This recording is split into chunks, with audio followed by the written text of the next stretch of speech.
What is up, you guys? Happy Saturday. Welcome on in to Let's Bet It. Lauren Jabbar here, and I have the opportunity of being joined by our guest host, Anthony Armstrong, former NFL wide receiver and co-host of Believe in Commanders podcast. How are you, Anthony?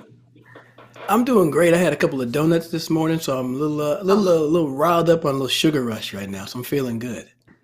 How are you absolutely doing? love it. Thank you for stepping in and pinch hitting, as we like to say in baseball. Backup quarterback. I'm all about it here. Chad Henne got it done for Patrick Mahomes for that 96-yard drive in the other game, so why not? You're here.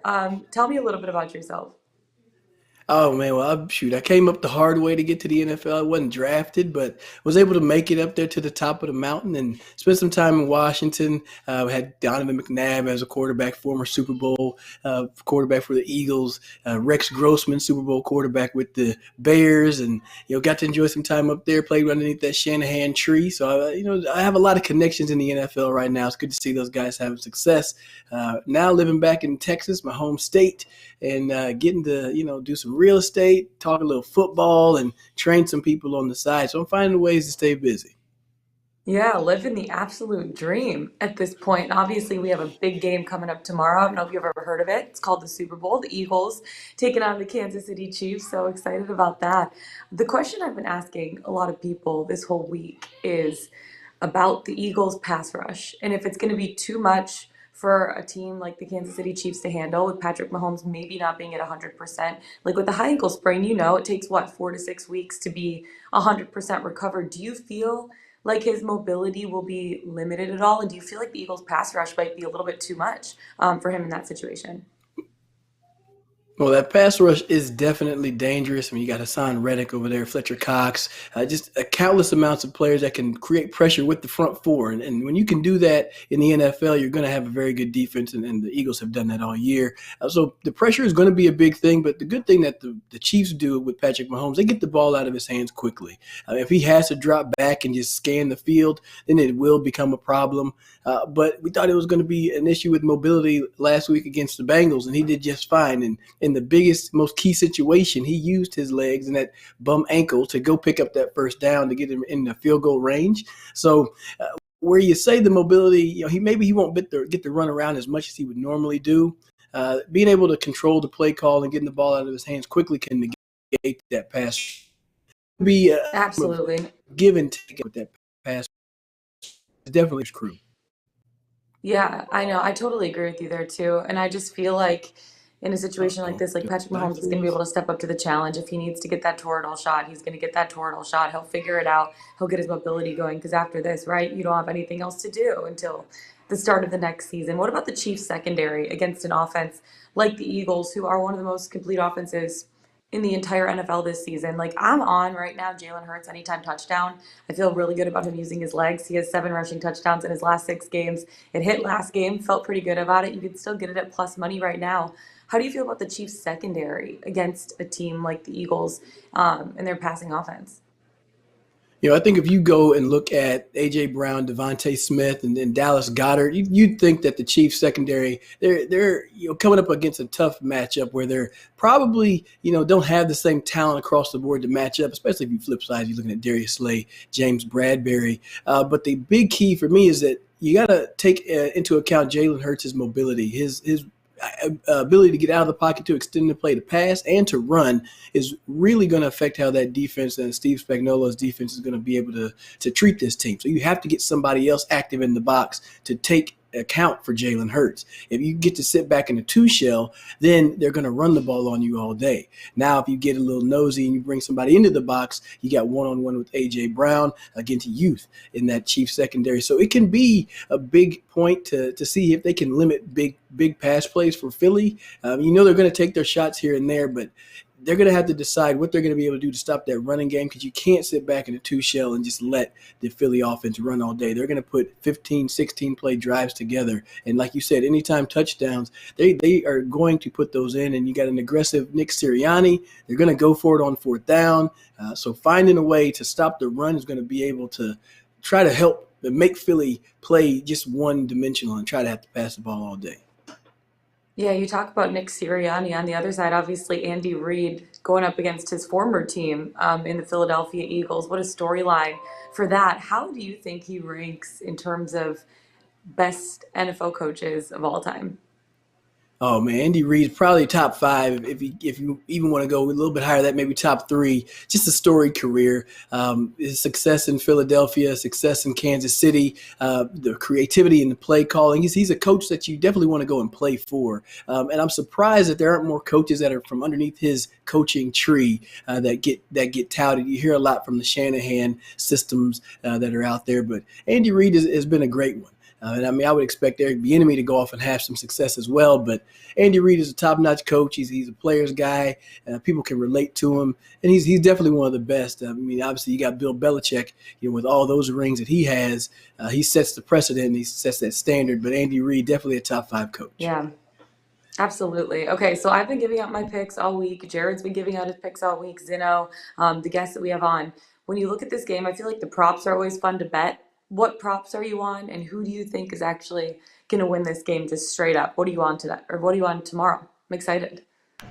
Well, I tell you, my first prop bet is I put a little something down on there being tails at the coin toss. I always go tails never fails. So I made that bet, weeks ago. I was like, let me go ahead and put this in now. I'm But all as you about get closer, tails. All about it. tails never fails. Always, Lauren, always.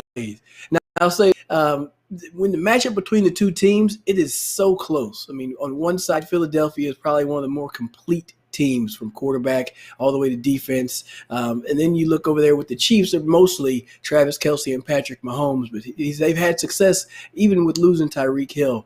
So I wouldn't be surprised. You're going to see maybe a Juju Smith-Schuster get into the end zone to find a way to make some plays because Travis Kelce is going to attract some attention. You don't have Miko Hardman on that side. You guess with Isaiah Pacheco, he's going to have to get active in that running game to help take some pressure off of Patrick Mahomes. But that running game hasn't been too high. So for me, you're definitely. I think Juju Smith-Schuster is probably going to be one of those first touchdown scorers with the attention that comes to Travis Kelce. And then on the flip side, you're looking at the depth at running back for Philadelphia. So maybe it's, oh my goodness, I can't think of the young fella's name right now. Golly. Oh, well. Number 14. 14 for the Eagles. Help me out. Remind me. Is that Gainwell? I think I lost I you can't on think of it volume. I off the can't top of hear my you. head. No idea. Yeah. No It's worries. okay. It's Number too 14. early, but it's all good. I know. Okay, there's a game we like to play on the show. It's called Fact or Cap. Is this a truth or a lie? I'm going to give you 5 different statements. You tell me if you think it's going to be fact or cap. Okay? Okay. It's Gainwell. It just came. There it Gainwell. is. Gainwell. Yeah. Yeah. You'll love to see it. Okay. Fact or cap. Jalen Hurts leads the game in rushing yards. That's cap. That's cap. I Cap. don't think that's going to be the thing. Yeah, Steve Spagnuolo is going to make sure that Jalen Hurts doesn't get out of the pocket and run around too much. If he does lead the game in rushing yards, it's an easy Philly win. But Steve Spagnuolo is going to make sure that defense takes account for Jalen Hurts in that running game. What about this one? A non-quarterback wins Super Bowl MVP, which doesn't happen very often. But what do you think about maybe a guy like Travis Kelce winning if the Chiefs win the game? Oh, Travis Kelce would be a good bet, but I think that's going to be a cap. With the way these NFL scripts go, it's set up right now that it's going to be a quarterback that wins MVP. They're the guys that stir this offense on both sides, so definitely going to have to be a quarterback. Cap on that one. Okay, we got 2 caps. Let's see this one. Travis Kelce doesn't get 100 receiving yards. I'm going to go fact on that one. I will take fact on that one. He'll probably end up, between 85 to 97 some odd yards. He'll be close, but you got that talented defense. They're going to make sure they pay attention to Travis Kelce. They don't want him to get loose for sure. But I think the Chiefs can still win without him getting to 100 yards. We have 2 facts and 1 cap, or 1 fact, 2 caps. How about this one? Less than 51 points are scored in tomorrow's game. Oh, you got me doing math early in the morning. Yeah. Well, It's like I'm going 25 and cap. 25. Yeah, 25 and 25, a little extra. I'm going cap on that one. There's definitely going to be some points scored, a lot of action in the end. It may take a little bit for those teams to get started as they figure each other out. in that first quarter. Yeah. But after that, it's all scoring from there. So that's cap, big cap. I love it. I love it. Okay, last but not least, the Chiefs will be Super Bowl champs. Factor cap. I'm going with the fact right there. I said it earlier. Philly is the most complete team between the two, but it's hard to bet against Patrick Mahomes. I thought he wasn't going to be able to get it done against the Bengals. He was down to his fourth and fifth receivers, and he found a way on a bum ankle and all to lead that team to victory and let Harrison Butker put it through the field goal post. So I am going to say fact on that one. Chiefs are going to win it. I like it. We're going head to head on this one, but hey, we'll have a good gentleman handshake on this. We'll see who ends up coming out on top come tomorrow. Before we talk about our best bet for tomorrow's game, let's bet it presented by our friends at Superbook Sports. Make sure to go to superbook.com or download the app today. And this season, we are all rooting for safeties. That's because Superbook will give you a $50 bonus on each safety scored this season. Just place a $100 pregame bet on any spread or any total. And if there's a safety scored in any game on Sunday, you, my friends, get a $50 bonus. Visit superbook.com for terms and conditions. And also make sure to check out Pickswise.com for our 3-star plays of the day. Anthony, if you have to choose one bet for tomorrow is your best bet, I know you're feeling very confident about tails on the coin flip. Who would be your play of the day for tomorrow's Super Bowl game? Oh, play of the day. I kind of like Devontae Smith. He's a great route runner, great hands. I could see him getting loose on a scramble drill and creating some fireworks. So Devontae Smith will probably be able to put up a play of the game, make it exciting. So give me Devontae Smith for that one. I absolutely love it. Okay, mine. I'm just going to go through my slate and I'll give out my play of the day tomorrow since I'm hosting it tomorrow. I'm an Eagles money line, Eagles minus 1.5. Jalen Hurts anytime touchdown, Travis Kelce anytime touchdown, Patrick Mahomes over 1.5 passing touchdowns, Devontae Smith over 64.5 receiving yards, Orange Gatorade, and tails never fails, baby. Why not? I definitely am going to bet on the national anthem too, but haven't fully decided what I'm going to do with that yet, but we'll see. We'll see what happens. And before we say goodbye, guys, we have an exciting announcement for Super Bowl week because Pickswise is giving away $1,000 to a lucky member of Pickswise Nation with our big game parlay builder contest. All you have to do is make 6 picks about what will happen in the Super Bowl tomorrow, including the spread and total, plus player props, including Patrick Mahomes passing yards. And if you pick all 6 correctly, you'll be entered to win the $1,000 cash prize. Use the link in the Pickswise bio to sign up now for free. Anthony, do you think if you made a 6-leg parlay, you'd be able to hit it for tomorrow? How I think confident are you so. I feeling? think so.